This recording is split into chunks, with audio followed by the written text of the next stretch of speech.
Hello students, अब हम exercise 1.3 start करेंगे। एक्सरसाइज 1.1 एंड 1.2 मैं पहले ही करवा चुकी हूँ। तो क्वेश्चन 1 से स्टार्ट करते हैं। Right the following in decimal form and see what kind of decimal expansion is has. तो फर्स्ट पार्ट है हमारा 36/100। ये 36/100 इसका डेसिमल एक्सपेंशन आपने बताना है कि क्या है। तो जब मैंने 36 को 100 से डिवाइड किया तो हमारा आंसर क्या आया 0.36। रिमाइंडर हमारा क्या है इसमें 0। तो जिसका रिमाइंडर 0 हो वो हमारा क्या होता है टर्मिनेटिंग। और एक बात ध्यान रहे, जिसका रिमाइंडर 0 नहीं हो और रिपीट होता रहे आंसर दोबारा तो उसके बोलते हैं नॉन टर्मिनेटिंग और recurring decimal expansion. Now second part 1/11। जब मैंने 1 को 11 से डिवाइड किया तो हमारा आंसर क्या है 0.0909। ऐसे ये कंटिन्यू सो ऑन चलता रहेगा 0909। तो ये इसमें रिमाइंडर 0 नहीं आएगा, तो इसलिए इसे बोलेंगे हम non terminating recurring decimal. Now third part है हमारा 4 1/8। तो ये हमारा क्या है मिक्स्ड फ्रैक्शन। सबसे पहले हम इसे इम्प्रॉपर फ्रैक्शन में चेंज करेंगे। तो 8 4 जा 32 में ये 1 प्लस हो जाता है तो 33/8। अब 33 को 8 से जब हमने डिवाइड किया तो हमारे पास रिमाइंडर 0 आया और आंसर 4.125। जब हमारा आंसर है तो ये आपको मैंने पहले ही बताया था, जिसका रिमाइंडर 0 हो तो वो क्या होता है हमारा टर्मिनेटिंग। नेक्स्ट पार्ट है हमारा 3/13। जब मैंने 3 को 13 से डिवाइड किया तो मेरा आंसर आया 0.230769। तो देखो यहाँ पे मेरा रिमाइंडर 1 आ रहा था, फिर ये यहाँ पे भी 1 आ गया। अब कंटिन्यू सेम ऐसा ही आगे चलेगा तो ये रिपीट होता रहेगा। तो ये 230769 फिर आगे सेम ऐसा ही नंबर आएगा तो ये रिपीट होता रहेगा। तो इसे हम क्या बोलेंगे non terminating recurring decimal. Now fifth part 2/11। जब मैंने 2 को 11 से डिवाइड किया तो सेम इसमें भी 0.1818 ऐसे 18 रिपीट होता रहेगा। तो इसे हम क्या बोलेंगे non terminating recurring decimal. Now six part 329 divided by 400।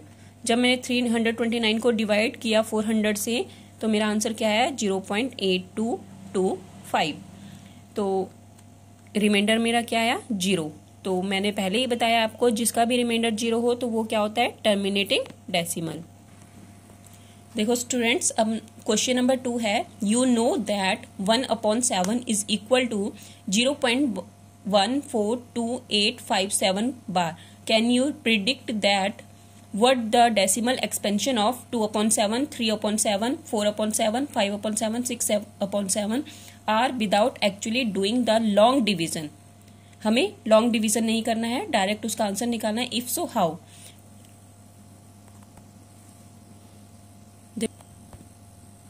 1/7 की वैल्यू हमारे पास क्या दे रखी है इन्होंने 0.142857 बार। तो 2/7 को हम कैसे लिख सकते हैं 2 × 1/7। 2 × 1/7। तो 1/7 की वैल्यू हम यहाँ पे पुट कर देंगे और उसको डायरेक्ट हम क्या कर देंगे 2 से मल्टीप्लाई कर देंगे तो हमारा आंसर आ जाएगा। ऐसे ही सेम हमें 3/7, 4/7, 5/7 एंड 6/7 की वैल्यू भी सेम इसी मेथड से निकलेगी। जैसे एक और मैं बता देती हूँ 3 × 1/7। तो 3 × 1/7 की वैल्यू हमारे पास ऑलरेडी दे रखी है क्वेश्चन में, तो इसलिए वो वैल्यू पुट कर देंगे तो हमारे पास मल्टीप्लाई करेंगे जब इसको 3 से तो हमारे पास ये आंसर आ जाएगा। ऐसे ही 4 × 1/7, 1/7 की वैल्यू पुट करके 4 से मल्टीप्लाई कर देंगे, ये आंसर आ जाएगा। ऐसे ही 1/7 को 5 से मल्टीप्लाई करेंगे वैल्यू पुट करके तो आपका आंसर ये आ जाएगा। ऐसे ही 6 से मल्टीप्लाई करके आपका ये आंसर आ जाएगा। क्वेश्चन नंबर 3 है express the following in the form P/Q where P and Q are integers and Q is not equal to 0। तो फर्स्ट पार्ट है हमारा 0.6 बार। देखो स्टूडेंट्स, फर्स्ट क्वेश्चन है 0.6 बार। जब भी आपका एक नंबर के ऊपर बार हो तो आपने 10 से मल्टीप्लाई करना है। अगर 2 नंबर के ऊपर बार है तो 100 से, एंड 3 नंबर के ऊपर बार है तो 1000 से। ये मैं आपको नेक्स्ट क्वेश्चन में बताती हूँ। तो 0.6 बार को हम कैसे लिख सकते हैं, 0.666, क्योंकि 6 के ऊपर बार है तो 6 ये चलता रहेगा। तो x इज इक्वल टू 0.66, ये फर्स्ट इक्वेशन दे दो इसको। Multiply equation 1 by 10 we get. तो 10x को जब मल्टीप्लाई किया 10 से, तो 10x इज इक्वल टू, जब हम 0.6 को 10 से मल्टीप्लाई करेंगे 6.6, ये second equation. Subtract equation 1 from 2 we get 10x minus x। ठीक है, ऐसे 6.66 माइनस 0.6, तो 10x में से 1x किया हमारा क्या आएगा, 9x। 6.6 से जब हम 0.6 सब्ट्रैक्ट करेंगे तो हमारे पास ओनली 6 आएगा। तो 9x is equal to 6, x is equal to 6, ये डिवाइड में आ जाएगा अपॉन 9। तो ये इस आप 3 के टेबल से कट कर दो, 3 2 जा 6, 3 3 जा 9, तो हमारा x क्या आएगा, 2/3। नेक्स्ट पार्ट है हमारा x इज इक्वल टू 0.47 बार। इसमें भी आपको ध्यान देने की जरूरत है, 7 के ऊपर ही बार है, तो x इज इक्वल टू 0.4777 इसमें रिपीट हो रहा है। ठीक है, तो ये first equation. Multiplying equation 1 by 10 we get, तो 10x is equal to 4.7, this is second equation. Subtract equation 1 from 2 we get, तो 10x minus x is equal to 4.7 minus 0.4, तो ये क्या आ जाएगा आपके पास, 9x इज इक्वल टू 4.7 को 0.4 से subtract करेंगे तो आपके पास आ जाएगा 4.3। तो x is equal to 4.3 by 9। x is equal to point को फिनिश कर दो, ये अपॉन में 10 आ जाएगा, तो 443/90, that is your final answer. Now third part is 0.001 बार। तो ये बार जो है हमारा कितने नंबर्स के ऊपर है, देखो 1 2 3, मैंने पहले ही बताया था 3 नंबर्स के ऊपर बार होगा तो हमें किससे मल्टीप्लाई करना पड़ेगा इस नंबर को, 1000 से। ठीक है, तो x इज इक्वल टू 0.001, तो यानी कि 001 ये रिपीट हो रहा है, तो ये this is your first equation.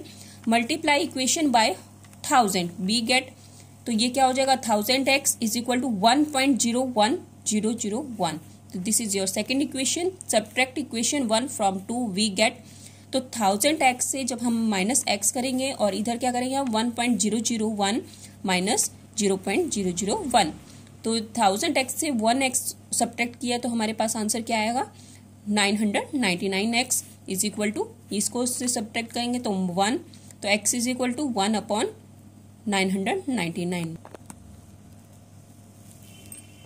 Express question number 4, express 0.999 so on in the form P/Q. Are you surprised why your answer with your teacher and classmates discussed why the answer makes sense? तो देखो students, express 0.999, तो इसको हमें क्या करना है, P/Q की form में लिखना है। तो कैसे लिखेंगे, देखो इसमें ध्यान देना कि 999 रिपीट हो रहा है, यानी कि 9 के ऊपर बार है ओनली, तो इसे हम multiply equation 1 by 10 we get, तो हम ऐसे में 99 रिपीट हो रहा है तो हम इसे क्या करेंगे, 10 से मल्टीप्लाई करेंगे, तो ये क्या हो जाएगा, 10x इज इक्वल टू 9.9, ऐसे सो ऑन। ये second equation. Subtract equation 1 from 2 we get 10x minus x is equal to 9.9 minus 0.9, 9x is equal to 9, तो x is equal to 9 upon, ये क्या आएगा, डिवाइड में 9 आ जाएगा, तो x इज इक्वल टू, जब ये 9 की टेबल से कट जाएगा तो 1 आ जाएगा, तो दैट इज योर 1। तो स्टूडेंट्स, नेक्स्ट क्वेश्चन जो है मैं एक्सरसाइज 1.3 के नेक्स्ट वीडियो में डिस्कस करूंगी।